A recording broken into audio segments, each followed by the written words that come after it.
Bismillahirrahmanirrahim. Assalamu alaikum students. I hope you will be safe at your homes. Today we will discuss about chapter number 4, algebraic expressions and algebraic formulas, exercise 4.2, question number 1 and question number 2. Question number 1 की हम statement देखते हैं। पहले हम question number 1 का part number 1 करेंगे।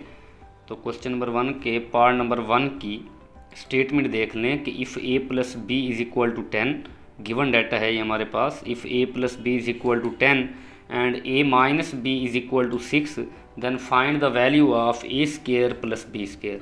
तो बच्चे इस क्वेश्चन को समझने के लिए लाजमी है कि हमें फार्मूले का पता हो कि ये किस फार्मूले के तहत सॉल्व होगा। तो मैंने यहाँ पे लिख दिया यूजिंग फार्मूला। अब फार्मूला क्या है कि a plus B whole square plus a minus B whole square is equal to 2 into A square plus B square. तो बच्चे ये फार्मूला है जो कि आपने याद करना है। a प्लस बी की वैल्यू 10 है तो हम a प्लस बी की जगह पे 10 लिख देंगे। a माइनस बी की वैल्यू 6 है तो हम a माइनस बी की जगह पे 6 लिख देंगे। और a square plus B square की वैल्यू हमने फाइंड करनी है तो ये एज इट लिखा रहेगा। अब देखें a plus B whole square, अगर a प्लस बी का स्क्वायर है तो इसकी वैल्यू 10 का भी स्क्वायर होगा। a माइनस बी की वैल्यू 6 है, a माइनस बी का स्क्वायर है तो 6 का भी स्क्वायर होगा। तो 2 into A square plus B square as it लिखा रहेगा, क्योंकि हमने a square plus B square की वैल्यू फाइंड करनी है। जब 10 स्क्वायर का हम 10 का स्क्वायर ओपन करेंगे तो 100 आएगा, 6 का स्क्वायर ओपन करेंगे तो 36 आएगा। 2 into A square plus B square ये एज इट रहेगा, क्योंकि हमने A square plus B square की वैल्यू फाइंड करनी है। 100 प्लस 36 करें 136 आता है, is equal to 2 into A square plus B square as it रहेगा। अब क्योंकि 2 मल्टीप्लाई हो रहा है, हम क्या करेंगे, इस 2 को कैंसिल करने के लिए हमें तो ए स्क्वायर प्लस बी स्क्वायर इस साइड पे अकेला चाहिए। ए स्क्वायर प्लस बी स्क्वायर को अकेला करने के लिए हम देखेंगे कि 2 के साथ इसका क्या रिश्ता है, इसका क्या लिंक है। 2 इसके साथ मल्टीप्लाई हो रहा है, तो अगर मल्टीप्लाई हो रहा है तो हम इस 2 को बोथ साइड्स पे डिवाइड कर देंगे। इधर लिख देंगे dividing by 2 on both sides. जब हमने 2 को बोथ साइड्स पे डिवाइड कर दिया, ये 2 इस 2 से कैंसिल हो जाएगा और ये 136 2 पे डिवाइड होगा तो आंसर आपके पास 68 आ जाएगा। तो जो हमने वैल्यू फाइंड करनी थी ए स्क्वायर प्लस बी स्क्वायर की, तो वो हम फाइंड कर चुके हैं, इज इक्वल टू 68। तो ये क्वेश्चन नंबर 1 का पार्ट नंबर 1 था। अब हम क्वेश्चन नंबर 1 का पार्ट नंबर 2 देखते हैं कि पार्ट नंबर 2 में गिवन डाटा क्या है और हमने फाइंड क्या करना है। तो ये आपके पास a plus B is equal to 5 ये गिवन है। a minus B is equal to 17 square root is also given.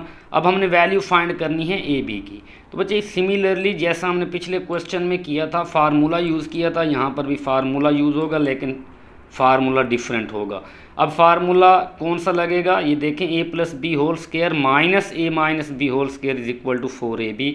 तो बच्चे देखें पिछले सवाल में जो हमने प्रीवियस क्वेश्चन किया उसमें भी यही डाटा था, लेकिन फाइंड आपने ए स्क्वायर प्लस बी स्क्वायर करना था। तो इन दोनों में फ़र्क क्या है फार्मूलों में, पहले फार्मूले में यहाँ पर प्लस था और इस फार्मूले में यहाँ पर माइनस है। तो बच्चे याद रख लें, अगर इन दोनों टर्म्स के दरमियान प्लस होगा तो वो इक्वल होगा 2 into A square plus B square के, और अगर दरमियान में माइनस होगा तो वो इक्वल होगा 4ab के। तो बच्चे अब इनकी वैल्यूज़ पुट करते हैं कि a प्लस बी की वैल्यू 5 है, हमने 5 का स्क्वायर लिख दिया। 5 का स्क्वायर क्यों लिखा, क्योंकि a प्लस बी का स्क्वायर था। अब a माइनस बी की वैल्यू है बच्चे 17 स्क्वायर रूट, तो 17 स्क्वायर रूट का फिर हमने स्क्वायर ले लिया, क्यों, क्योंकि a माइनस बी का स्क्वायर था। अब जब हम 5 का स्क्वायर लेंगे वो तो 25 आएगा, लेकिन जब ये स्क्वायर रूट से कैंसिल होगा ये क्या बन जाएगा जी, 17 बन जाएगा। 17 इज इक्वल टू 4ab। 25 माइनस 17 इज इक्वल टू 8। अब देखें बच्चे हमने वैल्यू फाइंड करनी है ए बी की। 4 इसके साथ मल्टीप्लाई हो रहा है, जब 4 इसके साथ मल्टीप्लाई हो रहा है तो फिर हमें क्या करना पड़ेगा, 4 को बोथ साइड्स पे डिवाइड करना पड़ेगा। तो इधर लिखेंगे dividing by 4 on both sides. अच्छा, जब हम बोथ साइड पे 4 को डिवाइड करेंगे ये 4 से कैंसिल हो जाएगा, यहाँ से सिर्फ ए बी बच जाएगा। और जब 8 4 पे डिवाइड होगा तो आपके पास कंडीशन आ जाएगी 2 is equal to A B, और ये ही आपका आंसर है। अब देखते हैं क्वेश्चन नंबर 2 क्या कहता है जी हमें। क्वेश्चन नंबर 2 की क्या स्टेटमेंट है।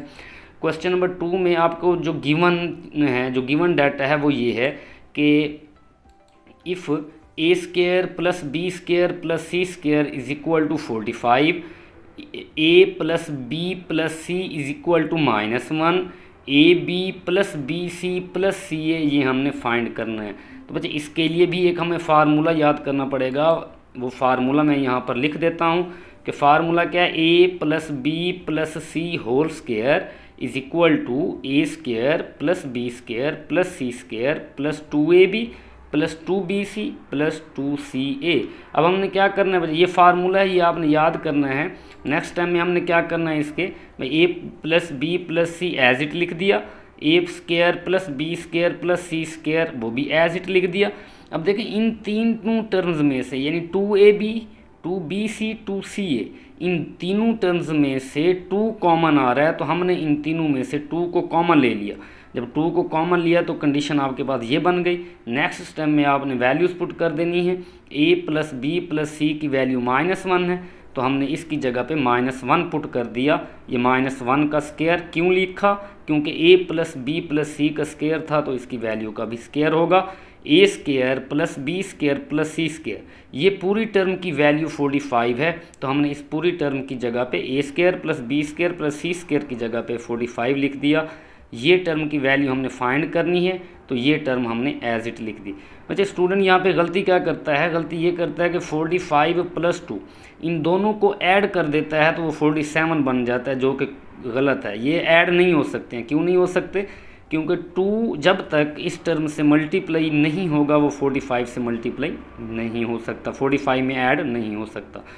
ये -1 नेगेटिव नंबर का जब भी हम स्क्वायर लेंगे वो हमेशा पॉजिटिव आंसर आएगा। अब ये -1 एक नेगेटिव नंबर है, इसका जब हम स्क्वायर लेंगे तो ये पॉजिटिव 1 आंसर आ जाएगा। तो ये 45 एज इट आएगा, plus 2 into AB plus BC plus CA।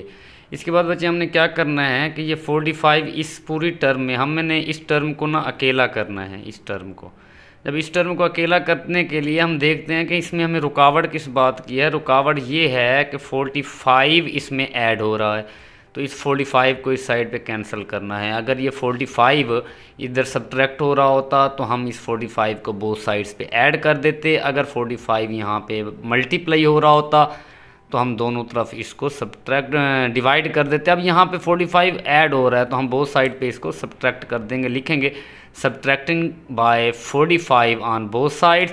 जब हमने सब्ट्रैक्ट किया बोथ साइड्स पे तो ये क्या बन जाएगा, 1 - 45 इज इक्वल टू, ये 45 पहले से यहाँ पे मौजूद है और ये 45 को हमने सब्ट्रैक्ट कर दिया, plus 2 into AB plus BC plus CA।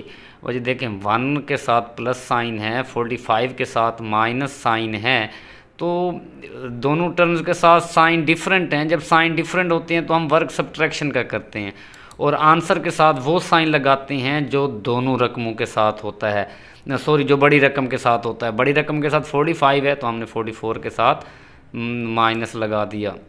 अब देखें बच्चे हमें तो वैल्यू चाहिए AB plus BC plus CA की, लेकिन 2 इसके साथ मल्टीप्लाई हो रहा है तो हमने इस टर्म को अकेला करना है। अगर 2 मल्टीप्लाई हो रहा है तो हमें 2 को बोथ साइड्स पे डिवाइड करना पड़ेगा। इधर लिख देंगे dividing by 2 on both sides. जब हमने बोथ साइड्स पे 2 को डिवाइड किया, ये 2 इस 2 से कैंसिल हो जाएगा और 44 को जब 2 डिवाइड करेगा तो आंसर आपके पास -22 आ जाएगा। बच्चे ये आपका आंसर है।